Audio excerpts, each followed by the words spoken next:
everyone. It's time to eat, drink, and be merry with your hosts, Lisa and Nancy.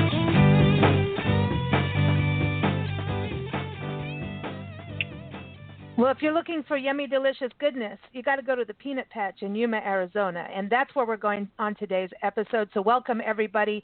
We're going to chat with Donna George. She is the owner of the Peanut Patch in Yuma-Arizona. You can shop online, and you can go visit the store. Both are great experiences because yummy is yummy, and that's that. That's what they have. They've been doing it for a long time. So I encourage you to go to the website, thepeanutpatch.com. And I swear, if you go on the website, you're going to find all kinds of peanuts and nuts and fudge, chocolate, candies, all kinds of preserves. I mean, it's a dangerous website, Donna. Welcome back. How are you? I'm doing great. Nice to be talking with you, Lisa. And it's good to be back on for a change. Yeah. I know it's been a wild ride, the year of the pandemic, which is, I mean, we thought it was going to be 1 month, and it's been a year, right? Exactly. I'm sure that all of your customers are super happy that you have a website that, you know, they can go and shop online, you know, no matter where they are in the country. They can shop online and get their peanuts and their dried fruit. And your website is huge now. I remember when you got it started, and now it's like a mini food mall. What's going on there? Yeah, because we have everything from sweets to even health foods. And we have seen a lot more online orders because of the pandemic. You know, people weren't able to come to Yuma as usual. We are a very big hotspot for snowbirds. People from the colder part of the country coming to here to enjoy sunshine. And so several of them are turning to our website and ordering their favorite goodies online. It's also a good place to go for gifts because you've got your gift baskets and gift tins there too. So, and people can call you, right, and place those orders if they want definitely. to do something special. Still do that. Very cool. Either whatever works best for them is what we say. I have to tell you, Nancy and I know everyone knows Nancy and I travel full time across the country on our Love Your Parks tour, and this December we spent the month in Madison, Wisconsin. And I thought about everyone in Arizona going, the snowbirds, I call them sunbirds, sun chasers. And while I shoveled snow, like true snow, not little bits of snow, real snow and ice, I thought, I get it. I get why everyone's bailing the winter time to get to that sunshine because, even when it's like 65, 70 degrees, I'll think it's cold. But now I know better. I know the real snow. You've experienced the real winter. Oh man, that's a whole other thing. That's a whole other experience. But I'm glad we did it. It was really beautiful. I will say that it was really, really beautiful. But complete opposite to a winter in Yuma. And that brings me to the store itself is open October through April. You're always open till the end of April, right? For folks to come visit. Okay, yes. Great. And also, your website is open year-round, but in the summer, you're not going to ship chocolate, or are you, from Yuma? Oh, no. It's almost to the point where we're going to have to stop shipping it locally, not locally, but out of Yuma because our temperatures are starting to rise. We've probably got another 2 weeks or so, but, it's not a good thing to ship chocolate out of Yuma. No, not in the summer. Yeah, but you can do peanuts year-round, right? And dates, medjool dates. I know you do medjool dates. That's something that's grown in Yuma that you really don't get very, many places across the country. They were actually, So that's kind of a specialty product. They kind of are native here almost. Been here since the early 1900s. All the way from Morocco. Yeah. I mean, grow there, and also wanted to touch base on some of the history of the Peanut Patch because that's really where it started. Yuma is a huge agricultural region. It's known for all the leafy greens and winter produce. It's the winter produce capital of the country. But peanuts were grown at one point, and I know with the pandemic, you haven't done tours. Come back in the fall maybe or winter? I think that if we can get things under control that, we'll be able to open it back up to having tours. I really miss it because I get to visit a little more in depth with my customers and learn a little bit about where they're from, because several of them will share as we're talking and learning about peanuts. I get to learn about other stuff. So yeah, the tours are really cool because you really explain the history of peanuts in Yuma. You teach us that peanuts are not a nut, everybody. They are a legume, and they're very healthy for you. They are. And you know, I'm doing a carb count thing lately, and I found out that a quarter of a cup of natural peanut butter only has 6 carbs. Ooh, which is that's low. good. So I can have a spoonful of peanut butter at night to, for my little treat. Ooh, I like this. And not feel guilty, Well, it's better than candy bars. I mean, a lot of times that's what, Nancy and I will have on the road is peanuts, because there's protein in it. It keeps you're chewing so you don't fall asleep at the wheel. That's the thing. It's the peanuts. It's all about, and protein. It's really good protein as well. But the history of the peanut patch, I mean, that's back in the day when they were growing peanuts, and that's really how the peanut patch started, right? And back in, it's over 40 years ago? Is it over 40? Well, no, the store is actually going to be 45 this fall. Wow. But they started growing peanuts long before the store. They started growing peanuts in this area in 1952, and were able to grow them until 1996. Unfortunately, whitefly moved in, which is a horrible pest for especially our green leafy vegetables, because it eats green leaves. So, and I actually have seen whitefly outside the store this year in the afternoon when I go to get, or early evening when I go to get in my car. You walk out the door and you can see the little white flies flying around. So they're still here, unfortunately. They're part of the ecosystem. so now you're keeping the agricultural history alive then, by having the peanut patch itself. And so the store, and people come buy all kinds of peanuts, dry roasted, in shelled, not in shells, and, peanut butter, freshly made peanut butter in the store. But 45 years. And then when you took it over, we always laugh about this, that, you started the peanut patch, you took it over at the same year we took over. Well, we started the blend in 97. Wow. In 97, here we are, 25 years, coming up. 25 years. Oh my gosh. I feel so young. Need to celebrate. So you guys come to Yuma. When I was in my 20s. Yeah. I'll bring the licorice, you bring the champagne. How's that?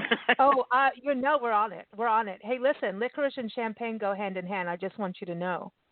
I know people think that's weird, but this is it. The peanut patch, if you like licorice like I do, this is the place. You have all the licorice goodies, licorice all sorts, but all the old-fashioned candies too. That's a cool thing. Oh, man. And it's so fun when people are in the store and I haven't seen this since I was a kid. Oh, remember this when we were kids? And so, I love that part of it. Oh, man. That is, and don't forget, like, it's the Easter season. You've got the Jelly Bellies. Yes, as well. We do. We have Jelly Bellies, and Jelly Bellies is coming out with some new products. They're coming out with a gummy, and they're jelly flavors, so we plan to add that to our store as soon as everything's ready and going. But I've seen some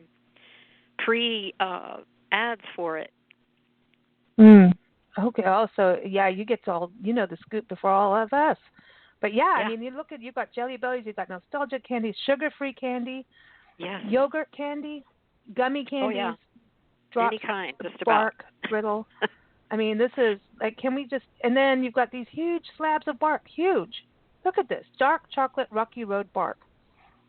Yes, please. Yes. Just saying, these huge slabs. And then the fudge, though, you're able to ship that year-round, aren't you? Yes, ma'am. It will hold up in the heat. It will soften it, but it won't melt. So, it's a good one to be able to have. Well, what's interesting, when you go on your fudge section on your website, and I remember going in and you guys gave free samples. So just, free samples of fudge. Yeah, it's homemade fudge. But you've got I'm going on your website, you have 7 pages of fudge. Yes, of because different there's flavors. lots of different flavors. Yeah. Oh my gosh! Look and at we this. rotate them, in and out because some are the favorites and some people request. So, yeah. One of our Butterfinger. one of our better ones is Almond Joy. Has this nice coconut slab in the middle. Oh just man! like eating I'm an looking Almond at Joy bar. the Butterfinger fudge. Looks really, really good. You've got California cream, California crunch, cappuccino caramel melt, chocolate explosion, chocolate cheesecake. Okay, who's not feeling a little, drooly? Yeah. No, that's. And fudge is a year-round thing, to give as a gift, and to eat for yourself. Everybody definitely wants fudge. It's very good. And, peanut brittle, we have the best because it's made fresh daily. Our number one seller is our peanut brittle. And then we also came up with our own recipe for jalapeno peanut brittle. And, people have just, flocked to get that because it's so good. I love that. And that's the thing on the tour. Everybody gets to see the peanut brittle where it's made. And it's on this giant, you put it on marble, right, for the cooling? Yes, like it's giant, this giant slab of peanut brittle. And you do want to just, stick your hand in it and eat it. And you're like, no, you can't touch it. It's hot.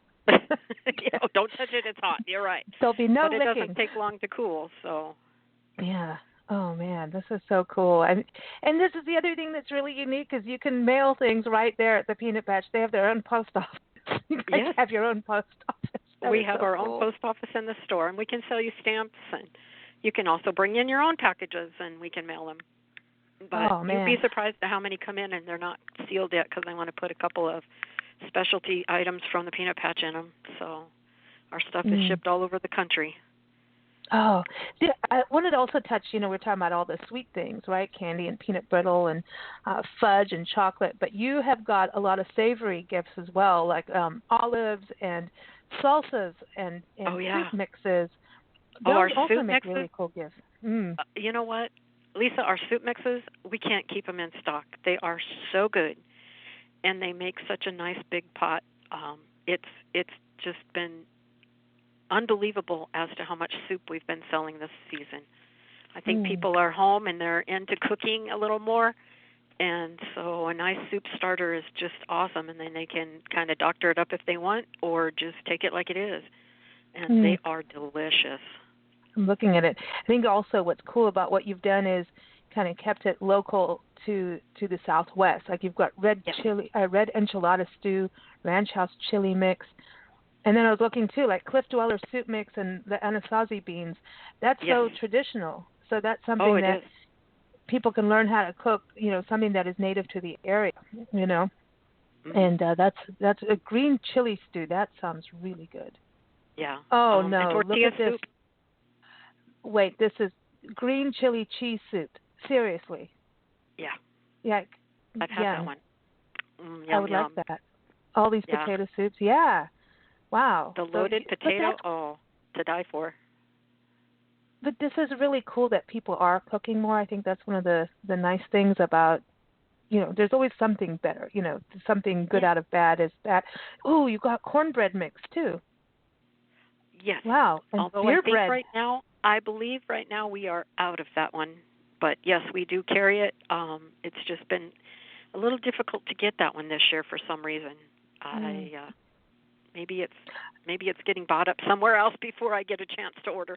Hey, get your hands off of it. Yeah, it's mine. I need it. I know. And also what's great, a lot of you know that Donna's got recipes in our Big Blend Radio and TV magazine. Tons of them if you go to blendradioandtv.com, but also on her website. If you go to thepeanutpatch.com, she's got some great recipes there, too, to get you going, teaching about potato soup, garlic shrimp with linguine, all kinds of you're making me hungry. Too. I know. This is a very dangerous conversation, I think we need to go jogging now. That's it. It's one thing you can do in Yuma is go jogging along the canals and along the riverbank and go walkies. And, we miss Yuma. It's so beautiful. The best sunrises and sunsets, man. Yuma is incredible for that. Absolutely beautiful. It's we love it out there, and I really do hope your tours get to come back for everyone. And the one thing Nancy and I are doing, you sent us on a story mission across the country, is to find farm stories, and we're going to be doing a special magazine with Donna, showcasing farms and farmers markets. We've done farm stays. We've gone to historic sites that were actual battles as part of the Civil War.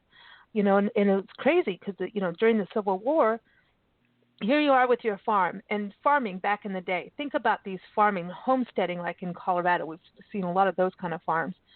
And ranching, you just said it didn't matter what kind of farm thing. You wanted the farm stories, and we got all kinds. And the Civil War ones really kind of, it's just heartbreaking, because you're standing in this hallowed ground, Here's the farmers and then the farm family, and they're having the war with cannons on your property, and you're with your babies and kids. As the moms are downstairs in the basement, and you wake up the next morning and there's dead bodies all around your. So when you stand out there, it's really freaky. Some of the places we've been there, it's like we don't need to do that to each other. But just to imagine being a farmer where you're not picking up the phone to your next farmer friend. It's not happening. Yeah. You're on your own, when that happens. And that's got to be so traumatic. So there's all kinds of stories. We've got happy ones too, I'm sure. East Tennessee cows. I got electrocuted on a farm. How about that? Well, because you must have touched the electric fence. I did. I tried to close the electric fence, and it was raining, and then I put the two things together like a cartoon, and my hair did not go curly. I thought it would, but it did not. Oh, but it man. It was an interesting feeling. It was kind of like, what the heck just happened to me? That was kind of a shock, literally. But, there's a lot of farmers markets. We went to Easton, Pennsylvania, is the oldest continuing open farmers market in the country. Oh, so how fun. We didn't get to go to the farmers market, but we went to where it was, because of timing and everything. But it's also the place where the very first Christmas tree was decorated and celebrated in the country. How about that? So that there's sounds Christmas cool. tree farms. Yeah. So there's a lot of, just a lot. We went through so many farmlands. I mean, I think the tour, we've done 30 states, and there's a lot of farms and a lot of farmers markets, and that's nice to see. Is Yuma still doing their farmers markets too? Yes, we are, actually.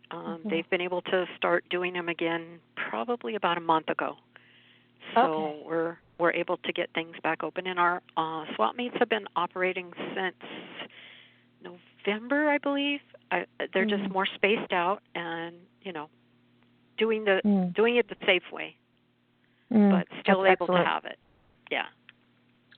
I'm glad you're open. Nancy and I are both happy about that. I'm sure your customers are happy that they can keep eating and getting that fudge and all those delicious good things and licorice and all the good things you have in the store. But we're excited, and hopefully we'll see you. We will be in Arizona. So everything keeps changing on us as we travel. It's just the way the world is now. We just can't figure out where you are at from time to time. We don't know where we're at. Sometimes we wake up in the morning and you're like, okay. We've been here before. Where are we? But hopefully we'll be able to come through Arizona in the summer because, it's the best time. We'll be coming through, I think, probably in June, July, hopefully passing through. So I know the store itself will be closed, but we're going to bang on your door and demand licorice anyway. There you go. All right. I'll have some set aside for you, Lisa. Please do. Please do. Always a good time having you on the show. Everybody, again, keep up with Donna's recipes on Blend Radio and TV.com, and also in Big Blend Radio and TV magazine. And, of course, go to the Peanut Patch's website, thepeanutpatch.com. Thanks so much, Donna. It's good to chat with you. Yes, great to chat with you too, Lisa. And you guys just take care. Oh, thanks. We will. You too. Okay.